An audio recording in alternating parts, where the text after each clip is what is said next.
Hi, everyone. Today is January the 22nd. It's a bit early in the morning, and as you can see, there's actually sunlight coming through. Temperature is changing a bit here. It's going to get quite warm, actually, for the next week and rainy. But I wanted to put out a video today with a bit of housekeeping first, a bit of chores to update, and then three different pieces of what I'm calling traps within the soul trap. So ways that people who are studying soul traps are putting ways to actually trap themselves. So, first off, I've got some indications that there seem to be some people, pretty standard YouTube, once you get to a certain level, uh, sort of pretending to be me in the comment section and wanting people to, click links, buy some service, so I'm not soliciting for anything. I'm not out there trying to get any money from you. I'm not out there trying to get you to click any links. If I have links, if there's anything from my books or anything else, they're all in the description box. Anything else that's coming that seems anything like that, it's obviously not me. It's another reason for me to try to get together and get a new place for all of us to have our community conversation somewhere away from all of these platforms so that we can have our own private place and we can discuss things amongst ourselves privately. So it's moving on my to-do list, but I just need you to know that. There'll be some interviews coming up. There's none actually been posted. I've done a few this week, but they're not actually posted yet, and there's a bunch more coming next week. So once they are, they'll just go on my interviews page, and but so far there's nothing new yet, but there's more in the works. Audiobooks are getting close. I decided to read the audiobooks myself finally. I got to the point where I tried a lot of different options, and it just didn't sound any better than me. So putting that over the next 2 weeks to get done so I can check that off on the to-do list. Emails for people. A lot have been coming in lately, I guess, because of various interviews. And as you can guess, there's a lot going on. So if you do send an email, by all means, go ahead, but be okay that you might not get a response, or if you get one, it might take a month or two down the road. And just a reminder, I'm not a healer, I'm not a psychic, and I'm not going to really offer you specific suggestions on what to do. And I get people are in challenging situations, but I share what I consider my research and my knowledge and my books and my videos. That's why I make them. And then it's up to you to take that information and find how you can apply that to yourself, find how you can take that in the process of going within. It's all about going within, right? It's all about finding your own answers. And I've certainly been there. When you're in a difficult situation, you're looking for an answer right now. And sometimes answers don't appear until you've really gone within, known yourself more, found more things that you need to transform within, and then all of a sudden the answers start to appear outside of yourself. So I'm just letting you know that's just so you have that update on the email front. Okay. So the three things I want to talk to you today about are 5D, this being in my authority, and a bit of historical building. So first, 5D. This is going to be, I think you're going to be seeing this more and more and more in all communities. It's mostly been a fairly standard spiritual new age idea, this thing that we are moving into this wonderful new frequency, this wonderful new place, this 5-dimensional consciousness. It's going to all be so wonderful. And it's a message that sold a lot of books. It's a message that's going to start coming out more and more, because as this world begins to get more horrible and insane, that's what's going to happen. We're not anywhere near the peak of where this is going. This is going to just be exploding soon into craziness. And this 5D idea in different ways will be presented more and more. And you're going to start, I'm seeing it also in some soul trap people who are also discussing, but once we get to this 5D place, things will be better and we'll be able to see more clearly. And 5D is another drop in the simulation. 1D, one dimensional, is out. 2-dimensional is already in the simulation. 3D, 4D, 5D, that's just deeper and deeper and deeper in the cave, deeper and deeper and deeper in the matrix. And like I say, as things get crazier and crazier, you're going to get different options. One will be, well, this world is so bad to live in. If you just come into our alternate reality and live in there, just stay in your little pod, you're not going to be allowed to go outside anyway. You're not going to be allowed to travel outside your home. You're not going to be able to have a car. You're not going to be able to do anything. So just stay in here anyway. And then you won't even be in this reality at all. You'll be in this wonderful place. A lot of people will choose that because this will be so difficult for them. Others will probably, who are more in the spiritual community, will literally be tricked into thinking that they're being taken to some other realm or some sort of special portal is going to be open for them and they can move to this other dimension. It's all going to be a giant trick. I mean, that's what's going on now. The reset that's happening now, and it's happening. It is happening, and it's going to happen. It's just a question of how long is it going to take? What's the depth it's going to take? How many are moving in with it? That's all. That's the only question to ask. And it's all about preparing the human body and the human mind for this next layer of the simulation, because this layer of the simulation is ending, right? This is done. This is finished. And a new trap is being generated. All the traps of the one we've known for a long, long time, for how many reincarnation cycles, ending. New one is coming. A new layer. And you actually have to, it'll require different bodies, a different type of awareness, different type of mental structure. So that's part of what's going on now. It's all a giant, you have to see what's going on as a much bigger and bigger and bigger thing. The more simplistic you try to see what's going on, like I mentioned before, if you think it's all about money and you think it's all about governments, you've already missed the big picture. It's like 10 times bigger than that, 100 times bigger than that of what's really going on. And the bigger picture you see of it, the more you will be able to make the right decisions about it when it gets pushed in your face. So that's the first thing. Like this whole 5D ascension, we're going into this wonderful realm. Everything's going to be fantastic, is obviously, given that that's not what this realm is. That's not what this material, insane Plato's cave is all about. It's not going to get better. So you know that.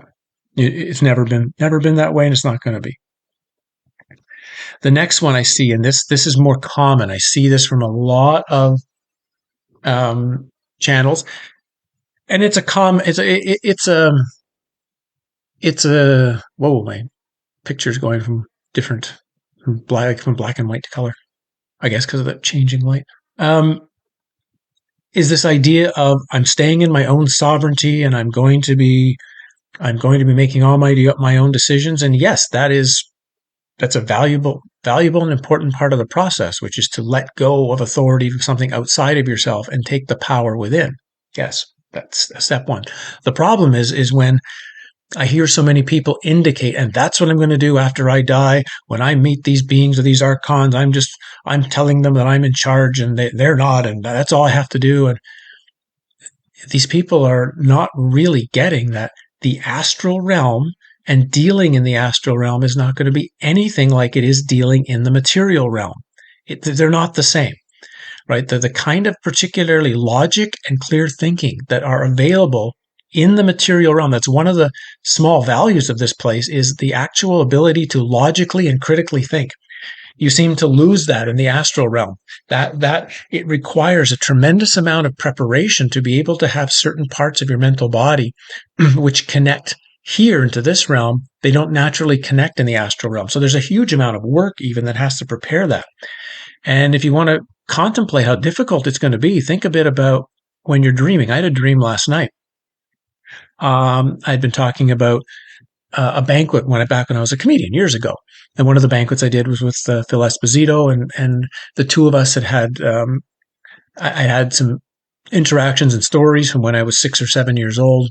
His parents and him grew up in the same town that I did and whatever. So I'd actually had interactions with him, and that came out in the banquet. And in the dream last night, I was at another banquet with Phil Esposito, and I forgot to bring a tie. Whenever I'm doing a banquet, whenever I was doing, as a banquet speaker, I was always in a suit and tie. I had the suit, but I didn't have the tie. And this should have instantaneously, along with somebody as soon as I got there, gave me a whole bunch of ice cream. I don't eat ice cream.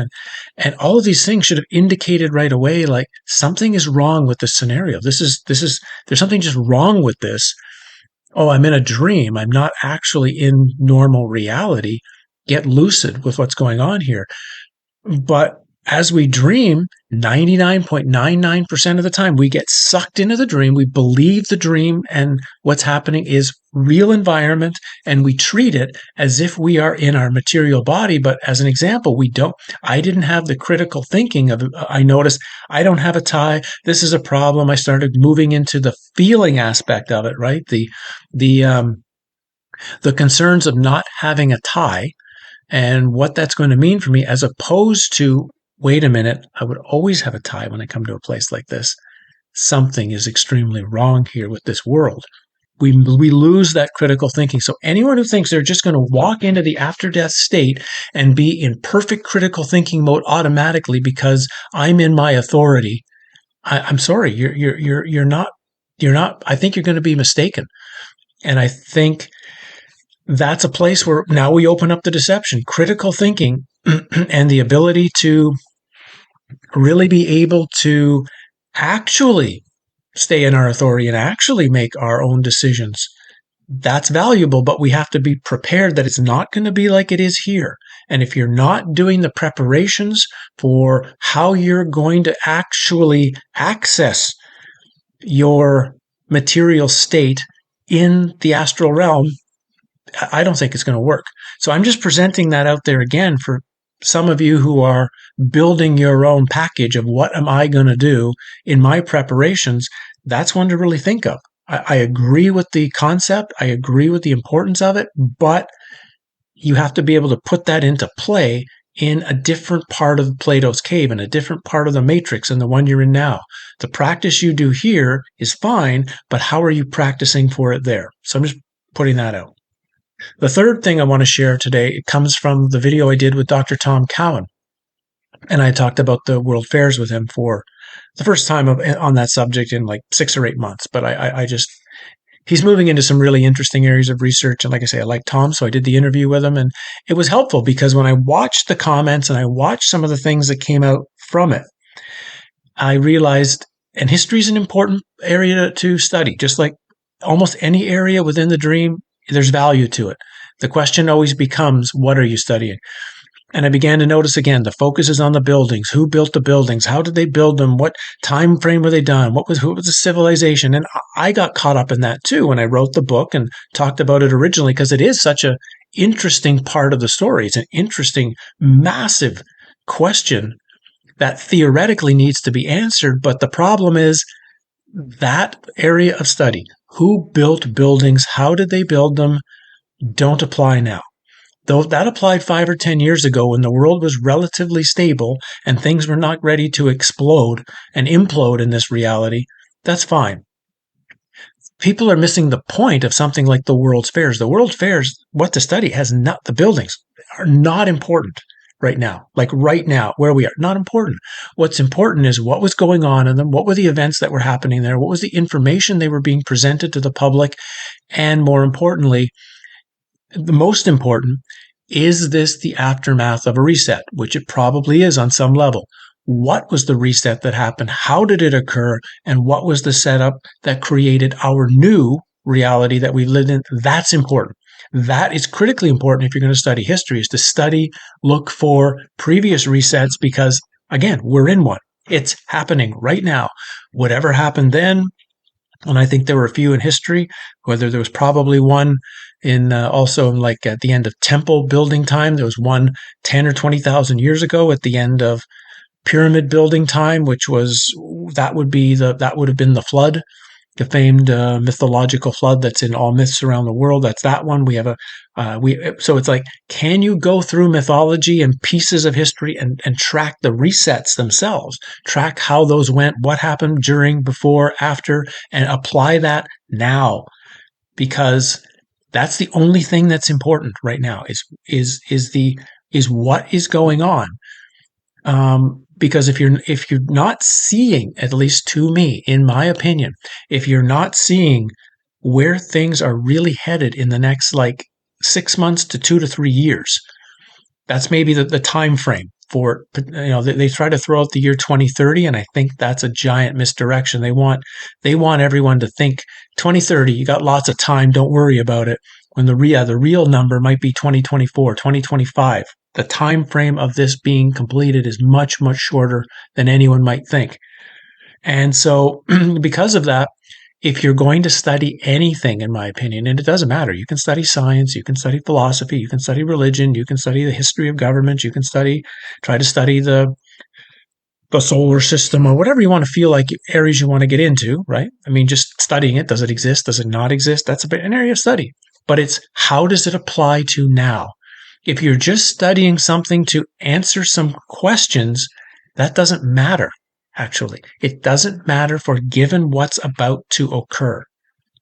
And if a few certain researchers are correct that the whole realm is ending now, that literally this thing is going to stop and finish completely, and that what's coming is a deeper level of craziness, a deeper level of hell, actually. That the realm we've been at one hell level and we're dropping another one. I don't want to go into all the details of it.